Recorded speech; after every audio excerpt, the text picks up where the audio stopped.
Assalamualaikum warahmatullahi wabarakatuh. Balik lagi bersama saya Perdana, di mana saya akan mempresentasikan media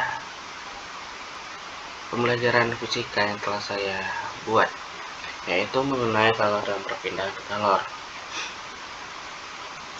Di mana pada menu tampilan awal media pembelajaran yang telah saya buat terdiri dari 5, yaitu pertama adalah tujuan pembelajaran, materi, post-test, kesimpulan, serta ada percobaan.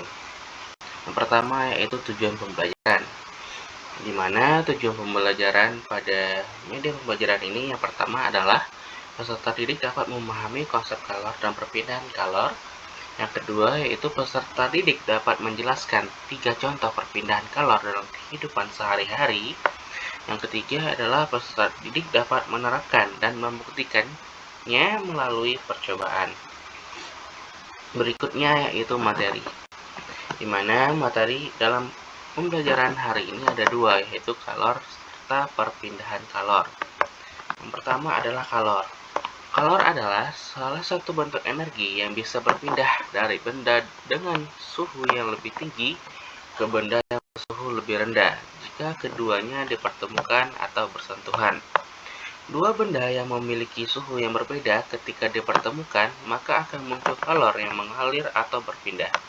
Misalnya saat mencampurkan air dingin dengan air panas, kemudian akan menghasilkan air yang hangat. Perlu diketahui bahwa suhu dan kalor itu berbeda. Suhu adalah suatu nilai yang dapat diukur atau terukur dengan termometer, sedangkan kalor adalah energi yang mengalir pada suhu benda tersebut ke benda lainnya. Menurut Satuan Internasional atau MKS, satuan kalor adalah joule. Sedangkan menurut CGS, satuan kalor adalah ERG. Dapat dihitung bahwa 1 kalori adalah jumlah energi panas yang diperlukan untuk menaikkan suhu 1 gram air hangat sampai naik menjadi 1 derajat Celcius.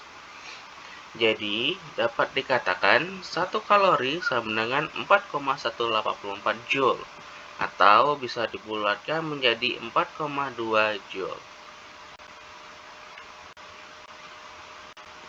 Selanjutnya yaitu perpindahan kalor.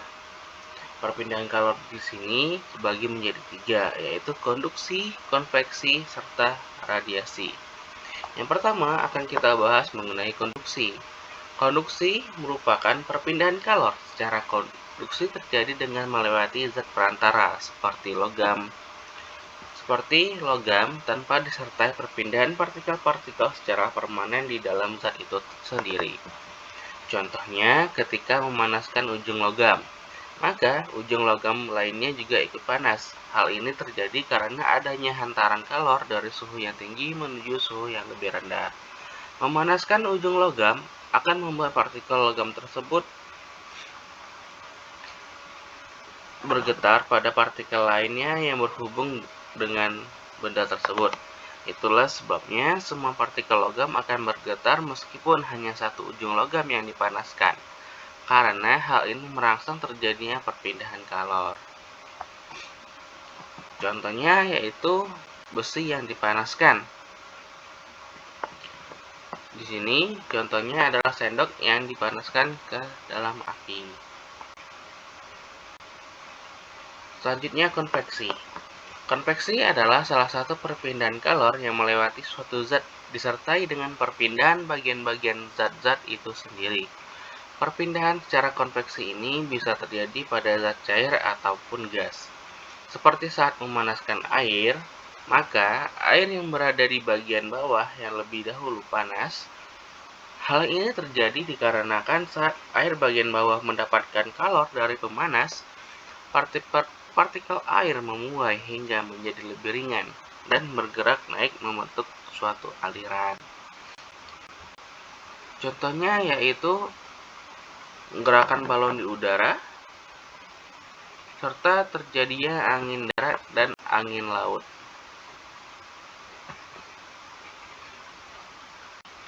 Kemudian adalah radiasi. Radiasi adalah perpindahan kalor yang tidak menggunakan zat perantara sama sekali. Radiasi tidak sama dengan konduksi dan konveksi. dalam memindahkan kalor. Perpindahan kalor secara radiasi tidak selalu mengharuskan kedua benda untuk bertemu atau saling bersentuhan, karena kalor tersebut dapat berpindah tanpa zat perantara. Itu artinya, kalor akan dipancarkan ke semua arah oleh sumber panas, dan kemudian mengalir ke semua arah yang bisa dituju. Contohnya yaitu ketika tubuh yang menjadi hangat ketika dekat dengan api, serta panas matahari ke bumi. Oke, selanjutnya setelah penjelasan materi, terdapat post-teks setelah siswa membaca materi tersebut.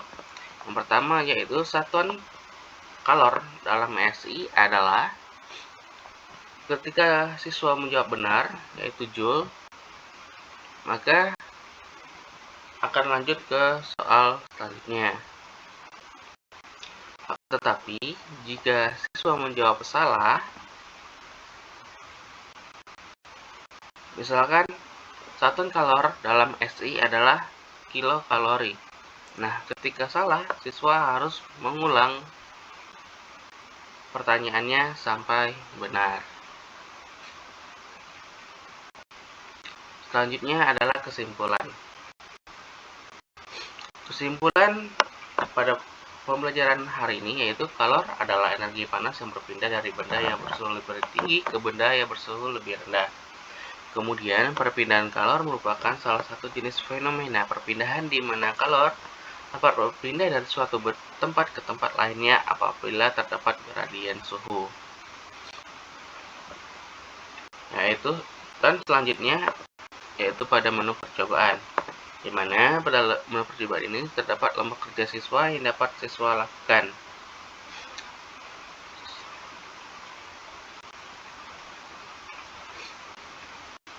Baik,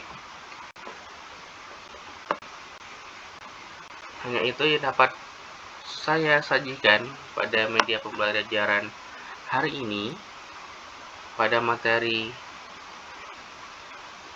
kalor dan perpindahannya. Apabila ada salah, saya mohon maaf. Assalamualaikum warahmatullahi wabarakatuh. Salam sejahtera buat kita semua.